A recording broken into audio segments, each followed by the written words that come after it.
उन्हाळ्याचे दिवस आहेत. बाळ काहीच खात नाही. मग हा पौष्टिक असा अगदी कमीत कमी वेळेत बनणारा दुधी भोपळा पराठा नक्की ट्राय करा. लंच असो वा स्नॅक्स बाळासाठी अगदी परफेक्ट आहे.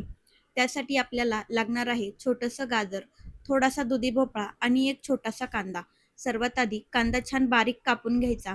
दुधी भोपळ्याच्या वरचं साल काढून छान किसून घ्यायचं आणि गाजरही छान साल काढून किसून घ्यायचं. त्यानंतर एका मोठ्या वाटीमध्ये 1 वाटी गव्हाचे पीठ घ्यायचे. त्यामध्ये कापलेला कांदा आणि किसलेले भोपळा आणि गाजर टाकून घ्यायचं. त्यामध्ये बारीक चिरलेली कोथिंबीर घालायची आणि बेसिक मसाले घालायचे.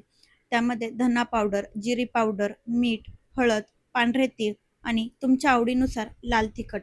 त्यामध्ये पाणी टाकून छानसं बॅटर बनवून घ्यायचं.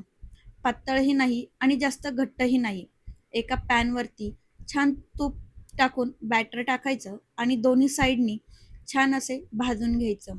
हे खायला अगदी चविष्ट लागतं. लहान मुलंच नाही तर मोठीही अगदी मन लावून खातात आणि मुलांच्या टिफिनसाठी सुद्धा अगदी छान आणि सोपी रेसिपी आहे. तुम्ही ही रेसिपी बनवून पहा आणि आवडली तर नक्की कमेंटमध्ये सांगा आणि अशाच छान छान रेसिपी पाहण्यासाठी आपल्या पेजला नक्की फॉलो करा. धन्यवाद.